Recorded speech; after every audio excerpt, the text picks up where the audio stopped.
میرے نبی نے عبداللہ بن ابی سے نباہ کر کے دکھا دیا، جو منافقوں کا سردار، باقی منافقوں کا تو کسی کو پتہ نہیں تھا سوائے میرے نبی کے۔ عبداللہ بن ابی کا منافق ہونا سب کو معلوم تھا، یہ منافق ہے، اور آپ کے پیچھے نمازیں پڑھتا رہا۔ آپ نے اس کے اپنے ساتھ رکھا۔ ایک دن آپ پانی پی رہے تھے، عبداللہ بن ابی کے بیٹے عبداللہ پکے صحابی تھے، کہنے لگے یا رسول اللہ تھوڑا پانی تو بچا دیں۔ آپ نے کہا کیا کرو گے؟ کہا اپنے باپ کو پلاتا ہوں شاید ایمان مل جائے۔ آپ نے پکڑا دیا، گھر آیا، کہا ابا یہ پانی پی لے۔ کہنے لگے یہ کیا ہے؟ کہا یہ میرے نبی کا بچا ہوا پانی ہے، پی لے شاید تجھے ایمان مل جائے۔ سنو، کہنے لگا وہاں سے کسی کا پیشاب لیا وہ پی لوں گا، یہ نہیں پیتا۔ کسی کا پیشاب لیا وہ پی لوں گا، یہ نہیں پیتا۔ وہ واپس جا کر کہنے لگے یا رسول اللہ اجازت ہے میں اس کا سر اڑا دوں؟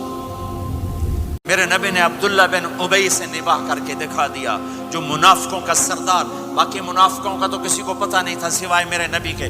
عبداللہ بن ابی کا منافق ہونا سب کو معلوم تھا، یہ منافق ہے، اور آپ کے پیچھے نمازیں پڑھتا رہا۔ آپ نے اس کے اپنے ساتھ رکھا۔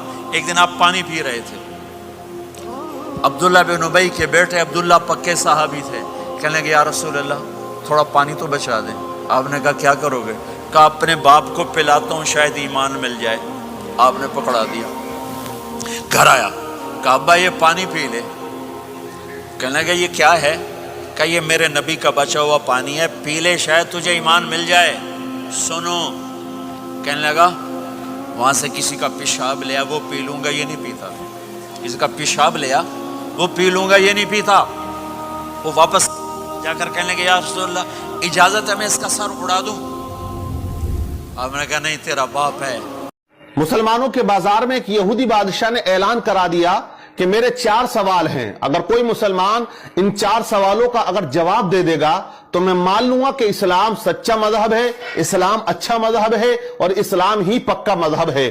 اس نے 4 سوال رکھ دیے۔ پہلا سوال اس کا یہ تھا کہ اے مسلمانوں تم یہ بتاؤ کہ تمہارے رب سے پہلے کیا تھا۔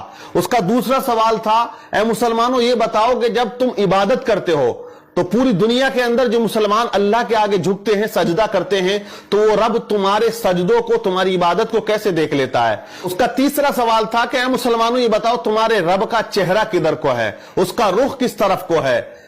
اس کا چوتھا سوال تھا کہ اے مسلمانوں یہ بتاؤ کہ تمہارا رب اس وقت کیا کر رہا ہے۔ یہ 4 سوال اس نے رکھ دیے۔ مجمع اکٹھا ہو جاتا ہے، بھیڑ لگ جاتی ہے، بڑے بڑے علماء وہاں بیٹھے ہوئے تھے، لیکن اس کے 4 سوال ایسے بھاری پڑے کہ کوئی ان سوالات کے جوابات دینے والا